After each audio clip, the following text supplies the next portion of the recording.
Mudryk is one of the hottest prospects in European football. After some dazzling performances in the Champions League and consistently shining for Shakhtar, it's no wonder that many top European clubs would be sniffing around. Most notably, Arsenal seem to be the closest to acquiring his signature and are rumoured to have already put two strong offers on the table, which have both since been rejected. Recently, Chelsea have entered the fray and they are seemingly ready to pounce should any Arsenal deal collapse, with new owner Todd Boehly apparently ready to offer more than any Arsenal bid. The player's desire is supposedly to join up with fellow countryman Zinchenko at the Emirates. However, with Shakhtar being somewhat difficult in negotiations, no one really knows how this will end. How much is Mudryk truly worth? Now, of course, in football, player value is subjective. It is what a club is willing to pay. There is no set value for a player.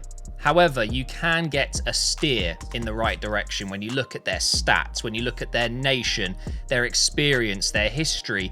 Their age is very important. And of course, a potential. How good can they become? Now, looking around online, it seems to be around the 40 million euros mark. And there is absolutely no chance that he's going to move for that kind of money.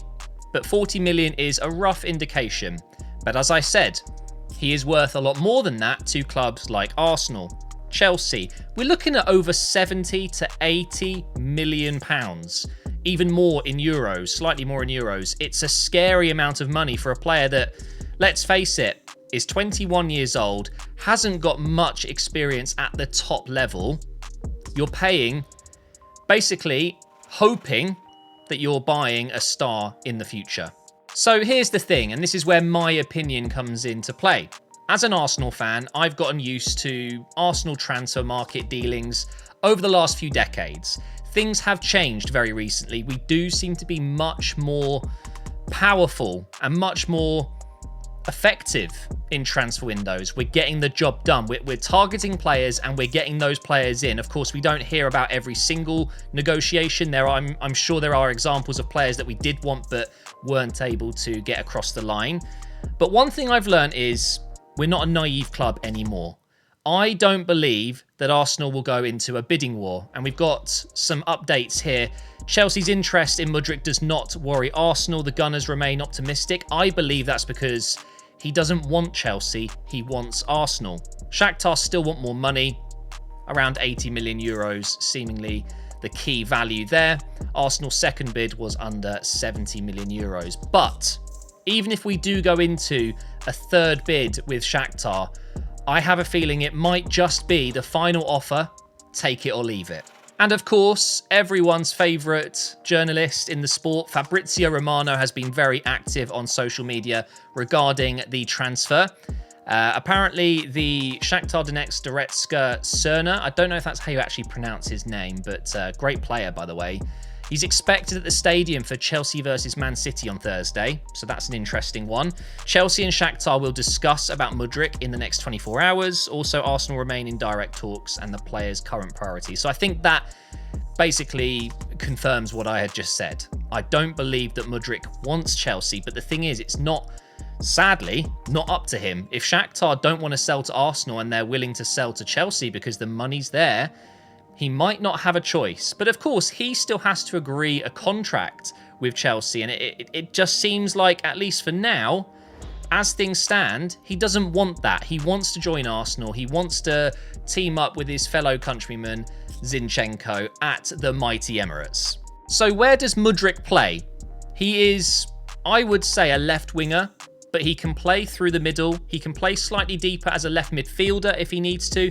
And he can also cover, I think, maybe Saka on that right side if he absolutely had to. I think he's a very versatile winger, but his preference is very clearly in this position here where he can drift in and out on the left side and therefore would be good backup to Martinelli. However, could Mudryk potentially shift into a central role as a striker or a centre forward?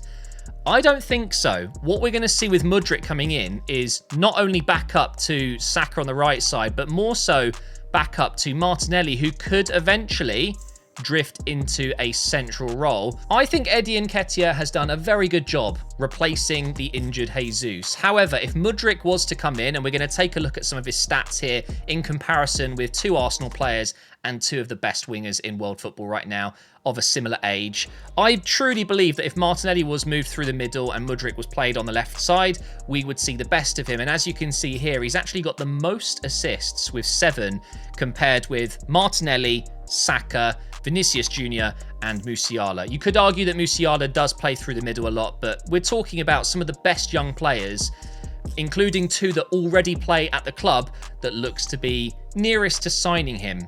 So after 12 games played, 7 goals scored, but the really worrying thing for me, and you can probably see it yourself, 7 chances created. Now, I don't know if these stats are absolutely, truly up to date. I can confirm the goals and assists and the games played, but when I was looking at pass attempts, dribbling success rates, he had a lot of zeros. But the fact that he's got 7 chances created, that to me seems like it's just he hasn't been creating enough chances. Now, of course, this is all very easy to just throw him into a comparison tool here, but you have to take into consideration where he's playing. He's playing in the Ukrainian Premier League, and let's all be honest, that is not quite the same level as the Premier League. So these stats would absolutely, no doubt in my mind, not be so high if he was to play in the Premier League for those 12 games. But it doesn't mean it's not notable. It's worth looking into. What we're getting with Mudryk, I think, is a more direct option.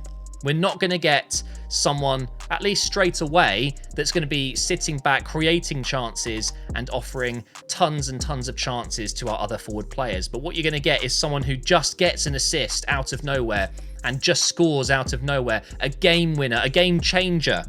And that is exactly what we needed last night against Newcastle. I feel like if we were able to bring in Mudryk or someone of his quality, it must be a nightmare for a tired defence to try and defend against. So in conclusion, in my opinion, should Arsenal be willing to pay upwards of 80 million euros for Mudryk, a young 21-year-old that is unproven at the top level? No, I don't believe the value is there. However, there are a lot of ifs and buts in football, and we don't know just how much Arsenal have.